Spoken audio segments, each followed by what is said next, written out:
Hey there everybody, it's me, Ned. I just went for a 10K training run in the hottest part of the day for training. And now I'm going to tell you all about one of my favorite summer wines. This is the Sparse from Umbria, made by my friend Danilo Marcucci. So this is Umbria. This is right by Lake Trasimeno. Danilo is a really talented, really intense winemaker who is very passionate, very driven, trying to make wines with no modern intervention base, or without like modern additives. So what does that mean? That this falls into the category of natural wine. In Danilo's case, that means that he is fermenting this. The grapes are farmed, like organically, like no chemical or no fertilizers, no pesticides, nothing like that. I don't know if he uses some biodynamic treatments. I think he generally doesn't, only if like he feels like there's a problem with the vineyard and he needs to. But generally the vineyards are pretty healthy. Umbria in the summer is like a warm, dry place, so it's a relatively easy place to farm without, you don't have to worry about mildew and stuff as much. Anyway, blah, blah, blah. So naturally farmed grapes, hand harvested, fermented with wild yeast from the skins of the grapes. No sulfur added anywhere in the process. Nothing added anywhere in the process. No enzymes, nothing like that. No temperature control during the fermentation. He ferments in a 400-year-old stone tobacco drying barn that's basically like a cave. No filtration. No, what else? I don't know. We went running and he was like, I only add my soul to the wines, in a completely serious, honest, like earnest way. So his winery, the estate is called Conestabile della Staffa. That's their logo there. Sparse is a label that he created because 2018 was such a good vintage. It was so healthy. The vines produced so many grapes that he just had more wine than he expected. And so he made his sort of usual range of wines, but then he had more grapes and wine. And so he created this new label, Sparse, so that he had something to do with all this great juice. Great grape juice. It was a big vintage. It wasn't like super concentrated, serious, powerful, like pay attention to me wine. The vines produced a lot of grapes and they were healthy and stuff, but it's like juicy, fun, like easy to drink wines. And that's really the goal. That's the whole point of the Sparse. There's a red and a white. I tasted it back in the spring in March. Yeah, I was there at the very end of March. I tasted it and I loved them, and I ordered a whole lot to get them at a lower price and then pass them on to you, the consumer, for a great deal. But no, really, considering that this is handmade, like Danilo uses a stick from his grandfather to stir the fermenting like grape must.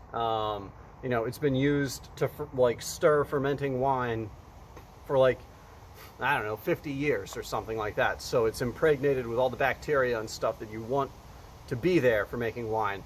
What he does is very primitive, but he's essentially like a chemical biologist now. Like, he knows all the different families of yeast, the different strains of yeast that are present.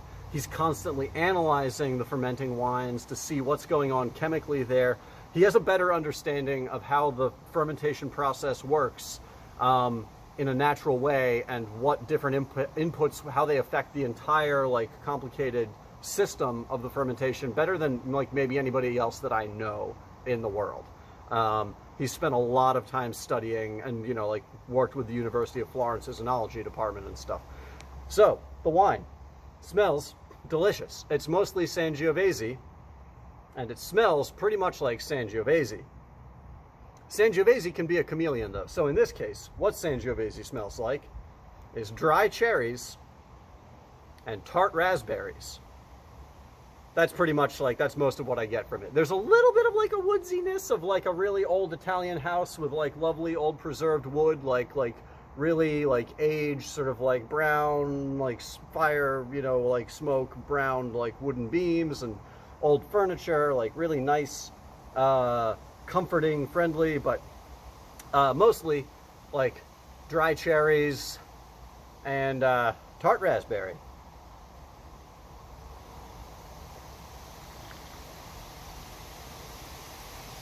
It is so Italian tasting. I love this.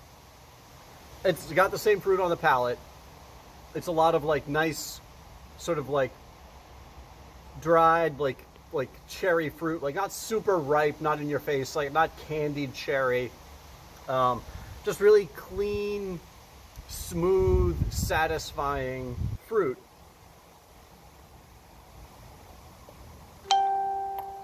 Not too much acidity. Like it's fresh, but it's not like driven by the acidity. It's just this very smooth fruit. But then there's also a savory saltiness that I like. It's not right in my face. It's not super obvious, but it comes in behind the fruit, and then it just sort of slowly drifts over your palate and slowly fades away. So the wine is actually relatively long on your palate.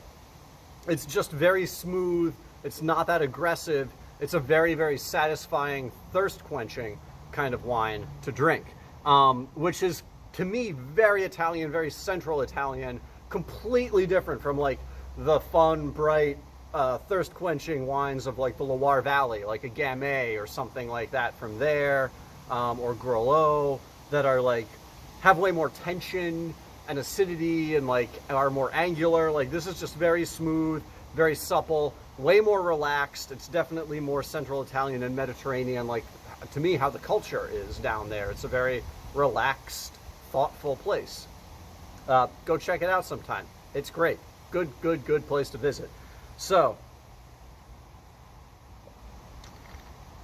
this thing's under $20 retail, which is ridiculous for how much labor goes into it, and that like Danilo's winery is, you know, it's smaller than my warehouse, and my warehouse is small. Danilo's winery is not big. It's really Danilo and his friend whatever, compatriot Marco doing all the work. So this is a really legit handmade, like delicious, zero sulfur wine made by a guy who is a fantastically talented winemaker. I mean, he is so intense and driven and passionate and good at what he does that sometimes I kind of worry about him. You know, being able to get this for like just under $20 is fantastic. But that's farming. And the other side of that is that like this is farming. This exists because of the weather conditions and the harvest in this year in 2018. These conditions probably won't exist again, so Danilo probably won't make this wine in the future. There won't be any reason for him to make it and sell, you know, a wine that is less expensive than all of his other things because he won't have to. So go get it now, because this is your only chance to get this wine. When it's gone, I think that's it forever. That's farming. Take what you can get.